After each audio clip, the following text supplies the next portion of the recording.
दिन बाद कोलकाता केस ने पकड़वाया। बड़ा रैकेट, सामने आए ऐसे नाम और सबूत सुन हिल गई सीबीआई। दरिंदों ने डॉक्टर बेटी के साथ जो किया सुनकर आपका भी खून खौल जाएगा, आपकी भी रूह कांप जाएगी। अदालत में दरिंदे संजय रॉय के बयान और पॉलीग्राफ टेस्ट से साफ हो गया है कि कोलकाता अस्पताल कांड में एक से ज्यादा लोग शामिल थे। दरिंदे संजय ने गलती से एक ऐसा बयान दे दिया है जिससे यह कंफर्म हो गया है कि डॉक्टर बिटिया के साथ हुए कांड में संजय रॉय अकेला नहीं था, बल्कि हॉस्पिटल के कई बड़े नाम शामिल हैं। अब सीबीआई का शक हकीकत में बदलने लगा है। इतने बड़े बड़े लोग इस घटना में शामिल हैं जो कि इस केस को बंद कराने में अपनी सारी पावर, अपना सारा पैसा पानी की तरह बहा रहे हैं। गवाह खरीद लिए जा रहे हैं, सबूत मिटाए जा रहे हैं। जहां वारदात हुई थी वहां रिनोवेशन के नाम पर सारे के सारे सबूत खत्म कर दिए गए, सीसीटीवी कैमरों से भी छेड़छाड़ की गई। लेकिन इन सब के बावजूद भी अब सीबीआई के हाथ एक बड़ा सबूत लग गया है। अब यह साफ होने लगा है कि डॉक्टर बेटी के साथ दरिंदगी में तकरीबन 7 लोग शामिल थे। इस भयंकर खुलासे में बताया गया कि करीब 7 लोगों ने शराब पीकर पीड़िता के हाथ को कसकर पकड़ा, उसे मारा पीटा और उसके साथ गलत काम किया। खुलासे में यह भी दावा किया गया कि 7 लोगों में से 2 ने महिला की टांग पकड़कर जरा संध की तरह अलग कर दी। लेकिन यह तो कुछ भी नहीं है। आगे ऐसे ऐसे खुलासे हुए जिसके बाद यह साफ हो गया कि यह काम अकेले संजय रॉय का नहीं था, बल्कि इसमें कई लोग शामिल हैं। अब प्रिंसिपल संदीप घोष समेत 7 लोगों का बचना नामुमकिन है। यह सब कुछ जानेंगे विस्तार से, लेकिन वीडियो में आगे बढ़ने से पहले आपसे एक ही रिक्वेस्ट है कि अगर आप भी इस डॉक्टर बिटिया को इंसाफ दिलाना चाहते हैं तो वीडियो को बिना स्किप किए लास्ट तक जरूर देखें। डॉक्टर बेटी के लिए, उस बेचारी बिटिया के न्याय के लिए कमेंट बॉक्स में एक बार justice for Kolkata female doctor जरूर लिख दें। दोस्तों, कोलकाता में डॉक्टर बेटी के साथ हुए दुष्कर्म को लगभग 20 दिन हो चुके हैं, लेकिन अभी भी डॉक्टर बिटिया को इंसाफ नहीं मिला। अभी भी उन दरिंदों को फांसी नहीं हुई। कुछ तो जेल में है और कुछ लोग आजादी से घूम रहे हैं। दोस्तों, अदालत में दरिंदे संजय रॉय ने वो कबूल कर लिया है जिसके इंतजार में पूरा देश था। पूरे भारत को यह पता था कि यह काम एक बंदे का नहीं है और यह संदेह अब हकीकत में बदलते हुए दिख रहा है। इस में कोई एक नहीं बल्कि तकरीबन 7 लोग शामिल हैं और सब कुछ पूरी प्लानिंग से किया गया था। इसी कारण से सीबीआई फुल एक्शन में आ गई है और कोलकाता डॉक्टर बेटी केस में 7 आरोपियों का पॉलीग्राफ टेस्ट शुरू हो गया है। उधर सीबीआई के अनुसार बिना दरवाजे वाले सेमिनार हॉल में डॉक्टर बेटी के साथ जो हुआ, उस बिटिया की चीख किसी को सुनाई क्यों नहीं दी। अब सीबीआई यह जानने की कोशिश कर रही है कि अपराध को बिना किसी बाधा के कैसे अंजाम दिया गया। क्या कोई व्यक्ति सेमिनार हॉल के बाहर निगरानी कर रहा था? सीबीआई यह भी देख रही है कि सेमिनार हॉल से कोई चीख या फिर शोर क्यों नहीं सुनाई दिया। इन सभी तथ्यों से यही साफ होता है कि डॉक्टर बेटी के साथ दरिंदगी सेमिनार हॉल में नहीं बल्कि कहीं और की गई थी। उन्हें किसी और रूम में जमकर मारा पीटा गया और फिर जब उसकी सांसें चलनी बंद हो गईं, तो उन्हें सेमिनार हॉल में लाकर के रख दिया गया, जिसके बाद उनके शरीर को दरिंदे संजय रॉय के हवाले कर दिया गया। लेकिन अब संजय रॉय ने अदालत और पॉलीग्राफ टेस्ट में जो बयान दिया है, उससे यह साफ हो गया है कि वो अकेला नहीं था, बल्कि इसमें कई लोग शामिल थे। अदालत में दिए गए संजय के बयान को तो जानेंगे ही, लेकिन उससे पहले सबसे भयंकर खुलासे को देखते हैं, जिसमें 7 लोगों के शामिल होने का दावा किया जा रहा है। दरअसल सोशल मीडिया पर एक पोस्ट में दावा किया गया है कि कोलकाता के आरजीकर मेडिकल कॉलेज और अस्पताल में हुए डॉक्टर बेटी की हत्या संजय रॉय ने नहीं, बल्कि अस्पताल के साथ ट्रेनी डॉक्टर ने की थी और इन सब में अस्पताल का प्रिंसिपल भी शामिल है। मेरी बात जरा ध्यान से सुनिए, फिर अंत में सब कुछ क्लियर हो जाएगा। इस पोस्ट में कहा गया है कि इन ट्रेनी डॉक्टरों ने पहले डॉक्टर बेटी के साथ दरिंदगी करी और फिर उसकी टांगों को बेरहमी से चीर दिया, जैसे महाभारत में जरासंध के साथ किया गया था। भीम ने इसी तरीके से जरासंध का कत्ल किया था। एक्टिविस्ट मधु किश्वर ने सोशल मीडिया प्लेटफॉर्म एक्स पर इस बारे में एक पोस्ट किया, जिसमें उन्होंने बताया कि अस्पताल में काम करने वाली एक महिला डॉक्टर और उसके दोस्त के बीच हुई फोन कॉल बातचीत से यह दावा किया गया है। उन्होंने इस बातचीत का ऑडियो भी शेयर किया है, जो बंगाली में है। माना जा रहा है कि सीबीआई को इस ऑडियो कॉल से कई गंभीर सुराग मिल सकते हैं। मधु किश्वर के अनुसार इस बातचीत में कहा गया है कि डॉक्टर बेटी एक बहुत ही होशियार स्टूडेंट थी, लेकिन उसे अस्पताल और प्रिंसिपल के कुछ बेहद भयानक राज पता चल गया था, जिसके कारण उसे धमकियां दी जा रही थीं। लेकिन इसके बावजूद भी डॉक्टर बेटी डरी नहीं। उसने विरोध किया और कहा कि अगर उसे परेशान किया गया तो वह अस्पताल की काली करतूतों को उजागर कर देगी, जिसके बाद पिछले 6 महीने से उसे लगातार परेशान किया जा रहा था। उसे बिना रुके 36 घंटे की नाइट शिफ्ट पर रखा जा रहा था और उस पर भारी काम का प्रेशर डाला जा रहा था। सीनियर पीजीटी और अन्य लोग भी इस बात से वाकिफ थे कि प्रिंसिपल और उनके ग्रुप नेक्सस का इस स्टूडेंट पर कितना दबाव है। इस बात से साफ है कि प्रिंसिपल समेत पूरा अस्पताल उस महिला के खिलाफ खड़ा था, क्योंकि वह सच और न्याय के लिए झुकने को तैयार नहीं थी। इन सब के बावजूद वो लड़की अपने स्टैंड पर अडिग रही। 9 अगस्त 2024 की रात इन सभी ने मिलकर उसके खिलाफ साजिश रची। पोस्ट में बताया गया कि डॉक्टर बेटी के साथ कांड करने से पहले पूरा प्लान बनाया गया।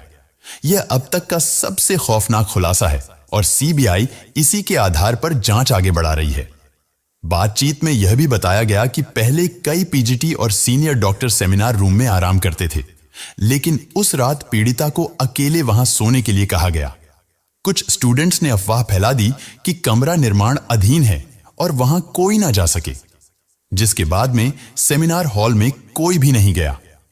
फोन पर बात कर रही अस्पताल के डॉक्टर ने दावा किया कि घटना से पहले 4 साथी स्टूडेंट्स ने पीड़िता के साथ सेमिनार रूम में डिनर किया था, जिसमें एक लड़की भी शामिल थी। ये चारों सीबीआई के रडार पर हैं और इनका पॉलीग्राफ टेस्ट भी किया जा रहा है। लेकिन इसके बाद पीड़िता को सेमिनार रूम में अकेले सोने के लिए कहा गया। बातचीत में यह भी बताया गया कि करीब 7 लोगों का एक ग्रुप नीचे गया और शराब पी। फिर उन्होंने पीड़िता के हाथ कसकर पकड़ा, उसे मारा पीटा और उसके साथ दरिंदगी की इस वारदात में एक महिला इंटर्न ने भी मदद की। खुलासे में यह भी दावा किया गया है कि उसमें से 2 ने पीड़िता का पैर पकड़कर चीर दिया, जिससे उसकी पेल्विक की हड्डियां टूट गई। बच्ची का शरीर में कोई कपड़ा नहीं था, पैर दोनों राइट एंगल में मिला गया। राइट एंगल में एक पांव बेड के इस तरफ, एक पांव बेड के इस तरफ मिला गया। जब तक पेल्विक गर्डल नहीं टूटता है, इस तरह 2 पांव को नहीं चीरा जा सकता है। उन्होंने उसकी कोलर बोन को भी तोड़ दिया और फिर उसे उल्टा लिटाकर उसके ऊपर जूतों से रौंदा। फिर उसके सिर को इतने बुरे तरीके से कुचला गया कि उसकी खोपड़ी फट गई। इस तरह से 9 अगस्त की देर रात कोलकाता के आरजी कर मेडिकल कॉलेज में डॉक्टर बेटी के साथ दरिंदगी की गई। देखिए, अगर ये सभी बातें सच हैं तो फिर सीबीआई को इन 7 लोगों के खिलाफ सबूत जरूर मिलेंगे और संजय रॉय के साथ इन 7 को भी कड़ी से कड़ी सजा मिलेगी। इसके बाद जब ये सभी लोग वारदात को अंजाम देकर सीढ़ियों से नीचे उतर रहे थे तो संजय रॉय को देखा, जो ग्रुप डी के दूसरे कर्मचारियों के साथ शराब पी रहा था। इन डॉक्टरों ने संजय से कहा कि सेमिनार रूम में जाओ, वहां तुम्हारे लिए एक लड़की है। इसके बाद संजय ने डॉक्टर बेटी को अर्धनग्न पड़ा हुआ पाया और उसके साथ गलत काम किया, ताकि उसका लिक्विड भी उन 7 मर्दों के लिक्विड के साथ में डॉक्टर बेटी के शरीर में चला जाए। सुबह उस बिटिया का अर्धनग्न शरीर मिला। इसके बाद देश भर में डॉक्टरों ने विरोध प्रदर्शन किया। यह ट्वीट सीबीआई की जांच में काफी महत्वपूर्ण होने वाला है। माना जा रहा है सीबीआई ने भी 7 लोगों को रडार पर लिया हुआ है। कोलकाता के इस केस में 7 आरोपियों का पॉलीग्राफ टेस्ट शुरू हो गया है। मुख्य आरोपी संजय रॉय का पॉलीग्राफ टेस्ट जेल में ही किया गया। सीबीआई सूत्रों के मुताबिक आरोपी संजय रॉय ने पॉलीग्राफ टेस्ट के दौरान कहा कि जब वह सेमिनार हॉल में पहुंचा तो उससे पहले ही डॉक्टर मर चुकी थी और इसी डर के चलते वह सेमिनार हॉल से भाग गया। संजय रॉय ने दावा किया है कि उसे फंसाया जा रहा है, वह निर्दोष है। आरोपी संजय रॉय ने जेल गार्डों से भी यही कहा था कि उसे दुष्कर्म और हत्या के बारे में कुछ भी नहीं पता, वह निर्दोष है।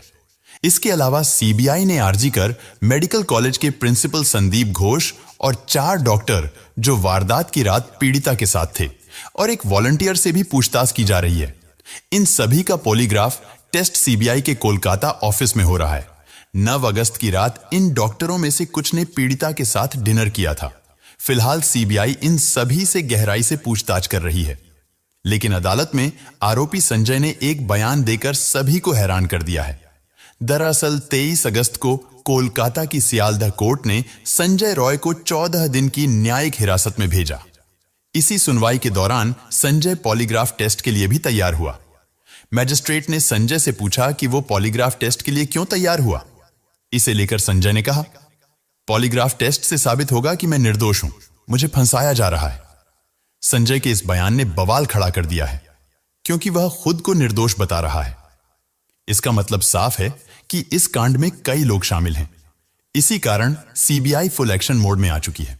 सीबीआई का मकसद इन कर्मचारियों के बयान को जांचना है, क्योंकि सीबीआई बाकी मेडिकल रिपोर्ट्स जैसे कि पीड़िता के शरीर से लिए गए बाकी सबूतों को सीधे तौर पर घटना से जोड़ने में नाकाम रही है। दोस्तों, आपको बता दें कि पुलिस इन्वेस्टिगेशन के दौरान जो कुछ भी सबूत छुपाए जा सकते थे, मिटाए जा सकते थे, वो सब किया गया। बड़े बड़े लोग, बड़े पैसे वाले लोगों ने इस केस को दबाने की खूब कोशिश की, लेकिन जब से ये केस सीबीआई के हाथ आया है तब से उनके भी पसीने छूट गए हैं। मगर सीबीआई को कुछ सबूत हाथ नहीं लग रहे, क्योंकि उन्हें पहले ही मिटा दिया गया था। सीबीआई के मुताबिक कोलकाता पुलिस भी इस घटना में शामिल है। अब सीबीआई जानना चाहती है कि क्या इन चारों डॉक्टरों ने सबूतों के साथ कोई छेड़छाड़ की थी, या फिर ये किसी बड़े षड्यंत्र का हिस्सा थे। क्योंकि पोस्टमार्टम रिपोर्ट इधर उधर करने में प्रिंसिपल समेत ये सभी लोग बेहद माहिर थे। इसी कारण से सीबीआई इस घटना को कई एंगल से जांच कर रही है। आरजीकर अस्पताल के प्रिंसिपल संदीप घोष से लगातार पूछताछ की जा रही है, लेकिन वह बार बार अपने बयान बदल रहे हैं। इससे यह साफ होता जा रहा है कि कांड में उसका बड़ा हाथ है। उसके घर पर भी सीबीआई और आयकर की रेड मारी जा रही है।